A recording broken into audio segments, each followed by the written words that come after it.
A tribute to Gen Z media by RAODY, I think is how you pronounce it.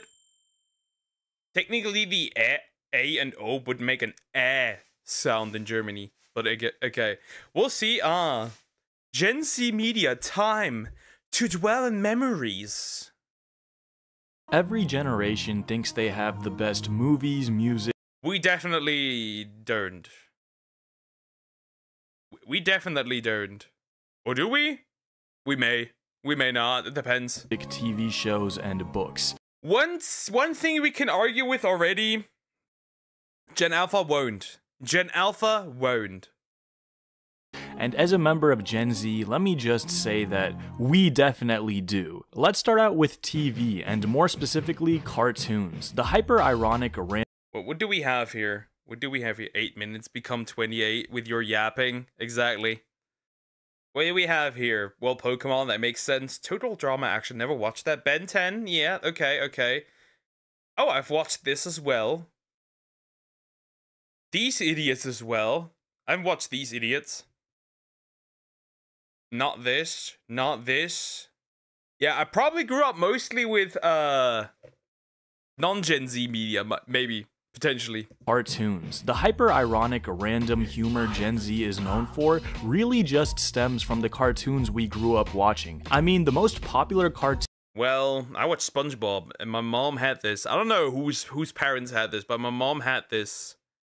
My mom had this, where she straight up said, watching SpongeBob makes you gay. I'm the straightest man alive. Why did she lie that much? Cartoon of our childhood followed an anthropomorphic bird and raccoon working at a park with a green man, a ghost, an immortal yeti with a gumball machine as a boss. It doesn't really get more random than that. Regular Show really had a massive influence on Gen Z's humor. I mean, the amount of I may have committed a crime. I've not watched this. I have not watched Regular Show. I've never watched it in my life. I may have come across it maybe on TV, but that's it. I've never properly watched this. Times me and my friends have said, oh, after something epic happens, it's gotta be in the hundreds. And we didn't just have Regular Show. Johnny Test! Oh no, Johnny Test! I remember Johnny Test. I was also slightly crushing on his sisters. I was crushing on his sisters, for real. I don't know, I have a weakness for nerdy women. I mean, Phineas and Ferb is probably my favorite show of all time. I agree. Phineas and Ferb was good. Death Note, I've watched that. Avatar: The Last Airbender, a good, perfect show. Unlike Korra, who is a bitch and a loser and fucked up everything. They fucked up everything with Korra. We don't talk about Korra. There with The Sopranos. While the animation and premise of the show makes it appear like it's meant for little kids, the writing and humor is so clever and witty that I enjoy the show more now at 20 years old than I did when I was a little kid. Other shows like Gravity Falls, The Amazing World of Gumball, and never watched Gravity Falls. I have seen The Amazing World of Gumball. I also remember a scene from The Amazing World of Gumball where, bro just turns into a Super Saiyan. Adventure Time also helped mold the absurd. Never watched Adventure Time. Absurd and spontaneous identity, humor, and culture of our generation. Now let's talk about music. Man, from 2014 to 2019, the amount of amazing music that was released is astounding. Gen Z is obsessed with 2016, and I think a main reason for that is because so many great albums were released that year. Blonde, Starboy, Anti, Lemonade, Color. I can't really say anything. I'm a metal and rock guy. I don't listen to that. So I can't really say. I'm really a weirdo when it comes to that. Like most people probably get those. I mean, yeah, most people probably get a lot of the songs. I don't.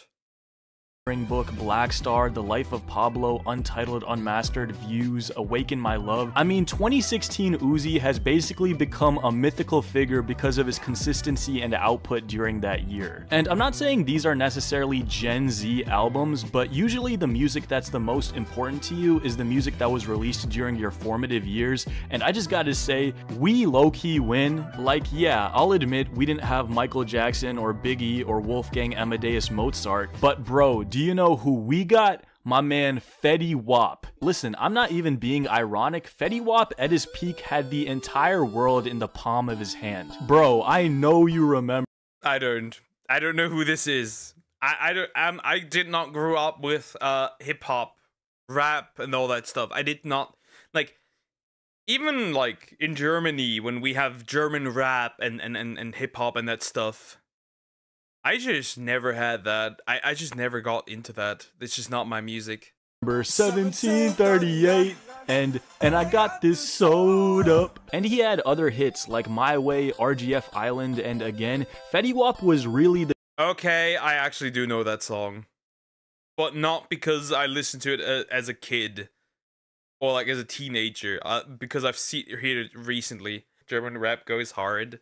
Not the modern stuff though. Not the modern stuff. We have literally chicks out there who, we have now women out there who literally poison the girls in our country. We have somebody who literally like raps and makes sexual songs around, Christianity. Really interesting. Like Sweet Baby Jesus, I have hard nipples. That kind of stuff. It's crazy. That's what currently is trending. That's what currently is trending. It's crazy. The king of writing hooks. I don't want to sound like too much of an old head, but modern pop music to me sounds like it's lacking creativity. Everyone kind of sounds the same and is trying to hop on trends, and when someone new does come with an original sound, it's shocking. I miss the days when upcoming artists like Travis Scott, Tyler the Creator, and Frank Ocean were experimenting and pushing boundaries of their genre. Was that cat, baby or a cat making a noise? I don't have children, so it must have been the cat. I don't have hard nipples, but that's what she sings about. Or she sings about like sitting, like two little whores sitting on a tree and the police drives by. Weird shit.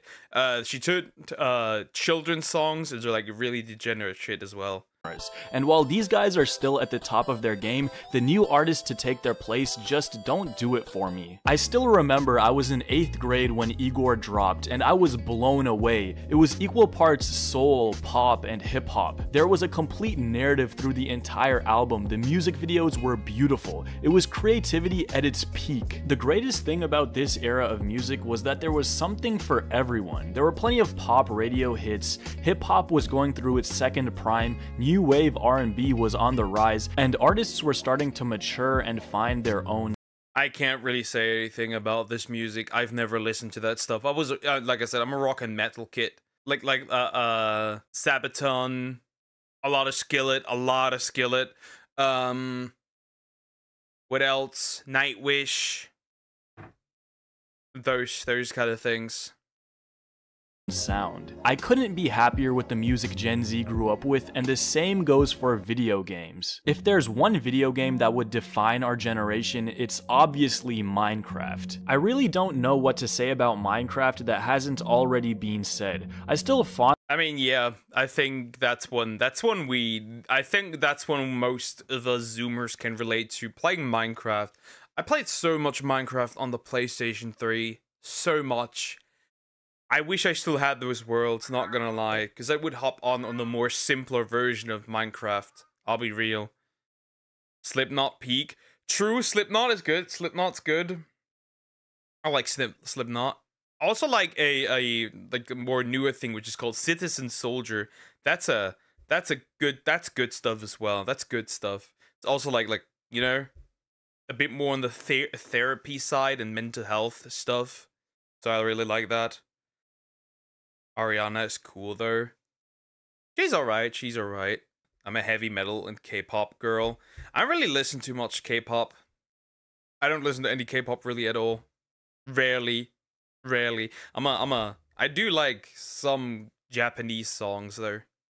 Fondly remembered the days of hopping in worlds with my friends and building roller coasters, mansions, and having full-scale battles. It was the perfect escape, simple yet dense with content, complete freedom. The same goes for Minecraft's equally popular but wilder little brother, Roblox. There was really something for everyone. Yeah, Roblox wasn't my thing. I never played Roblox.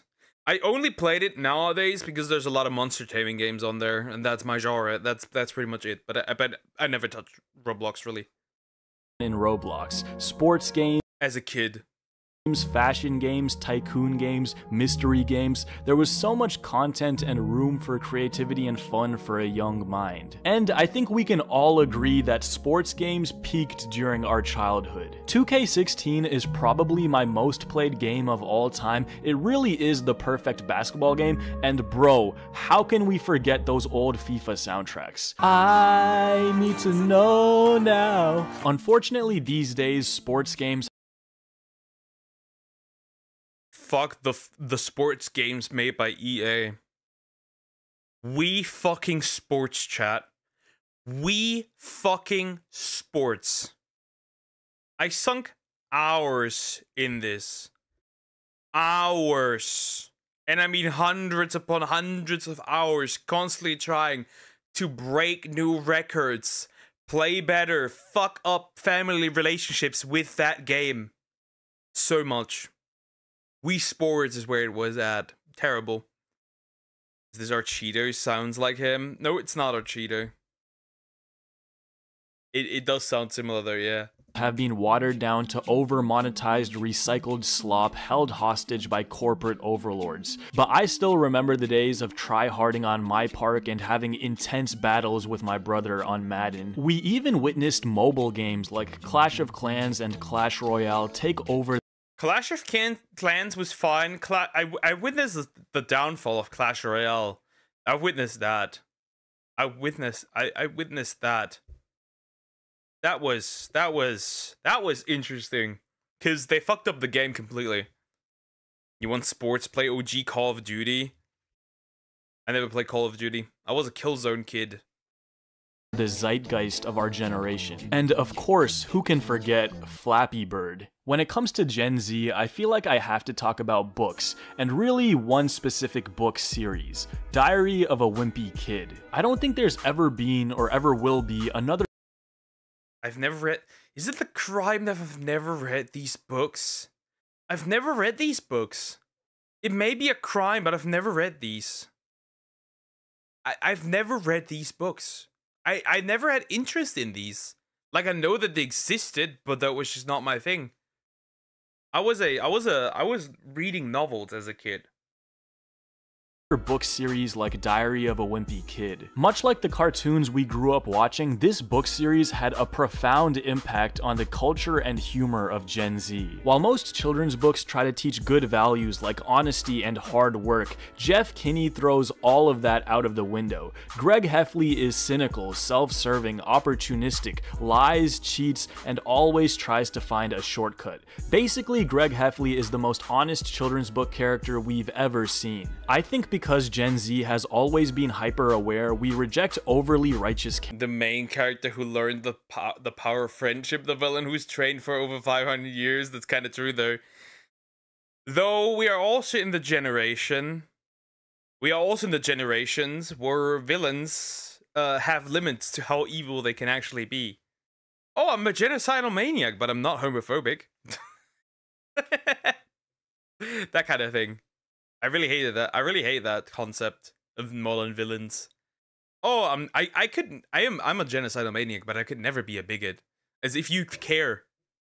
Characters because we know they don't exist in real life. The people around us operate like Greg, and in many ways, so do we. He was a hilariously flawed character that rarely learned his lesson, and we couldn't get enough. Much like the cartoons we grew up watching, Jeff Kinney gave us the respect of not talking down to us. The magic of those first 6 books will forever hold a special place in my heart. And clearly, I'm not the only one, with Diary of the Wimpy Kid still being relevant in meme meme culture till this day. There's an entire subculture of Diary of the Wimpy Kid fanfictions that range from extremely No, bro, what? Diary of a Wimpy Kid, Death Note?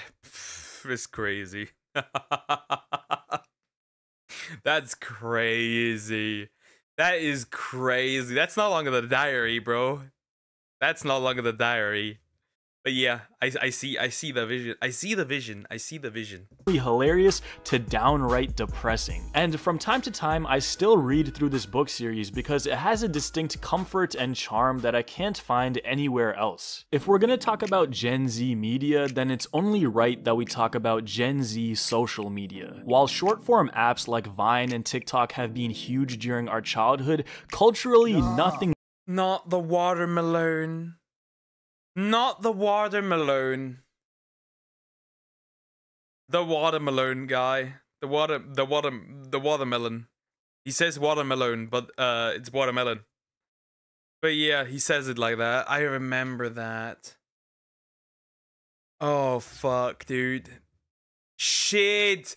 Memory discovered. Also, YouTube Rewind. The worst rewind in YouTube history.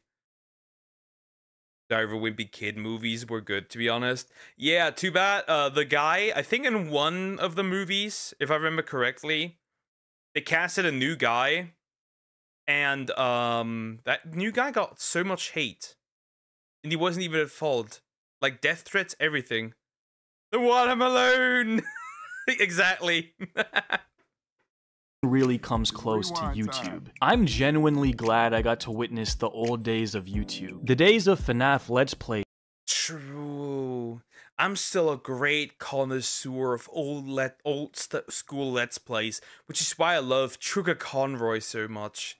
I know that he's a weird feet guy apparently now, but I still watch his Let's Plays. They're so good. They're so informative. They're just so high quality, it's crazy. There's also a German Minecraft Let's Play from like what we call a German YouTube grandpa, because basically he's like the god of German YouTube basically.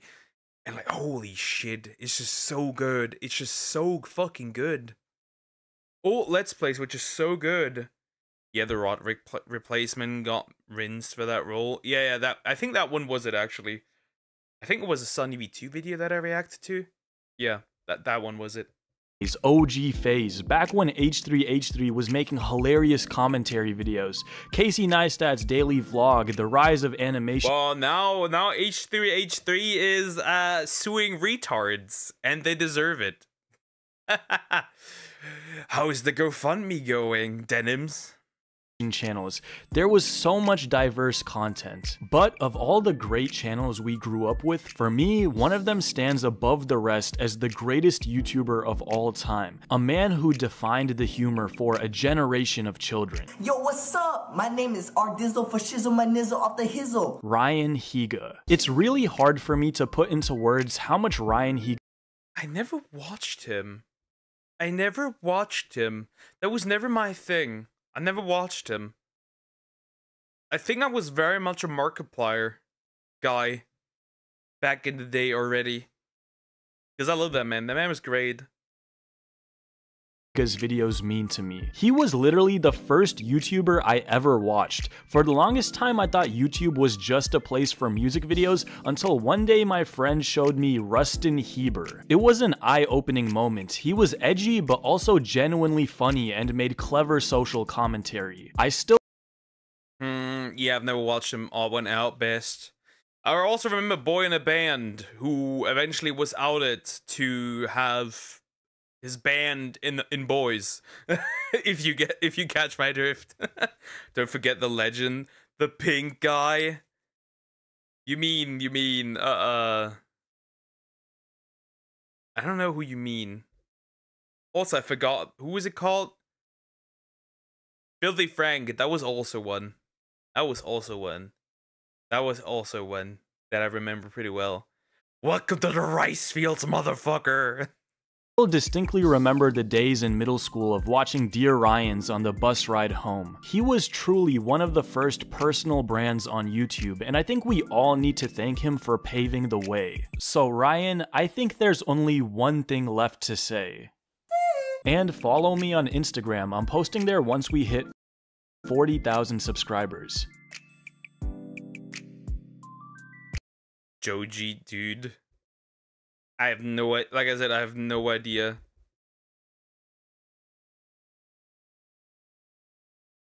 I have no, yeah, okay, I know what you mean. Never mind, actually, I know what you mean. Okay, I know what you mean. I need to look that up real quick. But yeah, it's just how you forget him? Sorry about his fat ass cat. This fat ass cat is using my arm to support his leg while he just sits there. Yeah, cats are something. I see homie sitting over there. I can wave him. He's just laying there. Was he the guy in the kitchen? I don't remember. I know that he is Filthy Frank. I know that he now makes music, and that he likes to apparently also is let me check. Now I'm curious. Anyways, like, comment, and subscribe.